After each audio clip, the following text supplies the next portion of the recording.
هذا همت بكين ام تبري خبدن ربي خبري خبدن قرآن خبري خبدن پیغمبری خبري خبدن سنة پیغمبری خود روج بروج قاف بقاف برب عالمي هذا ان شاء الله تعالى هدف ألا يعني وظيفة أمجرا إنسانا جعبديتيا عبدا جعبديتيا نفسي جعبديتيا شيطان جعبديتيا برا جعبديتيا جنا جعبديتيا مقام جعبديتيا موقع أمجرا خلاص بكن عبد جقديرة الله عز وجل زلت مسلطي سلمان كي يجبونك دي أمتا عزيز دي أمتا مرحومة جلدي زيلتها خلاص لازم اقرا تقرا سر اصل خسر ديني خسر عقيده فيها صالح.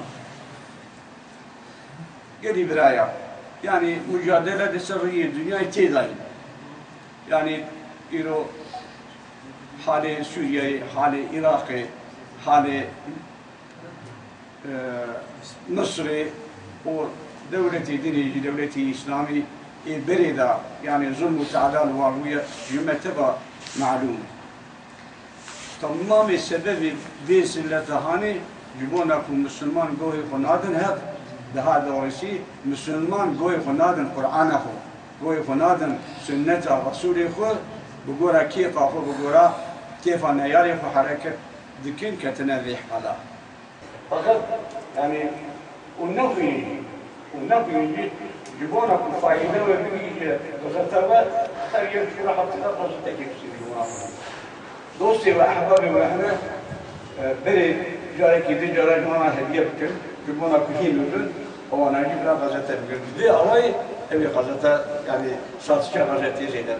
Bu icraatlarda basını yoktu, onu destekleyeni yoktu. Yani gücü basındadır. Gücü o kadar basındaki gücü olmadığı için bir icraat yapardı. Bir adım atardı, basın üzerine duruyordu. Yani o icraatını eleştiriyordu icabından derken o icraattan geri adım atıyordu. Yapamıyordu yani. Basın desteklemediği zaman, basın işlemediği zaman, basın güzel göstermediği zaman yapamıyordu. Başbakan diye ama yapamıyordu. İcraat yaptırtmıyorlar diye. Ama bugüne bakın, basını var, gücü var. Onu destekleyen gazetesi de var, televizyonu da var. Yani olması gereken de budur. Şu anda icraatını yapıyor, adımını atıyor.